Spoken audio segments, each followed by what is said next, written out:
Welcome back to Sunny Morning. Joining me is Gilbert Rios, and we've got a topic right now talking about Fiorentina's captain, David Astori, who sadly passed away last Sunday in a sudden heart attack. Gilbert, this story has rocked the football world this week. I mean, very young player, very talented, extremely popular.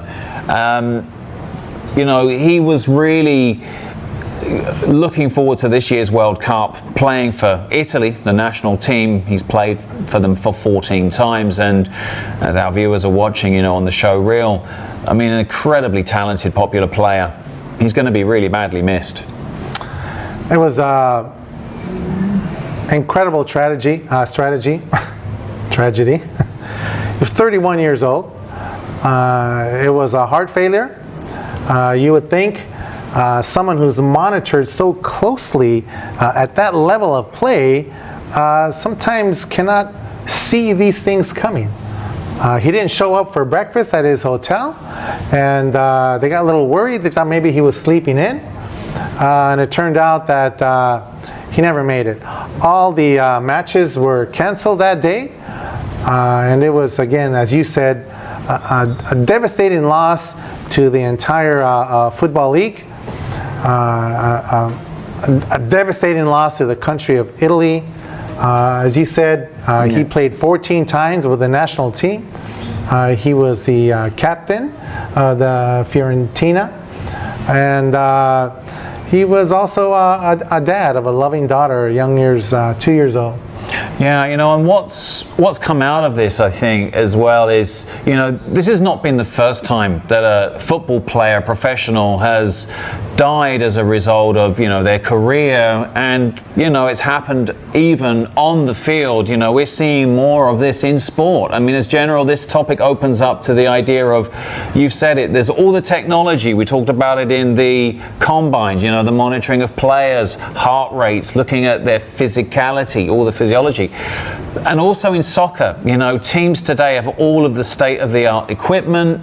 Part of the whole managerial philosophy in football is peak condition of players. But why is this happening, Gil? What's going on in terms of monitoring? I mean, is this just something that you just can't prepare for? It is that. It's something that is unusual. You cannot prepare for it. Again, these are high-end athletes that have been training at a high level. Their health is monitored all the time. These are just flaws in the human body that happens. It's very unfortunate.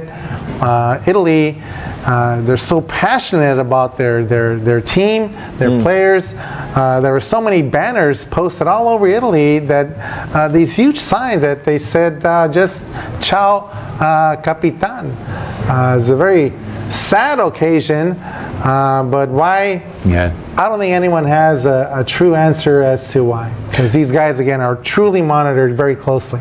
And like you say, I mean, I think there's probably no footballing nation in the world less passionate than Italy. I mean, the fans, the outpouring of grief, you know, it was almost as like, you know, the president had died. I mean, this player, expectations are so high. I mean, I can put myself in the if it was Harry Kane, England's captain, you know, and this suddenly happened, you've got to put yourself in the shoes, you know, of, you know, even if football's not your thing, but it would be, you know, of that degree, that magnitude of loss. And I mean, England are going to be playing Italy on the 27th of March, right? Exactly. In fact, they're going to do a special event, a homage in his name, when they're playing in Wembley on the 27th of March. But this is just a respect that Astori has commanded, that he has earned, more likely. And there was this captain of the in Juventus. Yeah, Gianluigi Buffon. He posted on Instagram a beautiful really pic of the two of them, and he basically said, you were the best expression of an old-fashioned world. He stated on this Instagram that it was a story was governed by values like altruism and elegance and politeness, and of course respect for others. And he said on his Instagram that something was very touching, and you don't just say this lightly. He said, "You were one of the best sporting figures I ever came up against ever."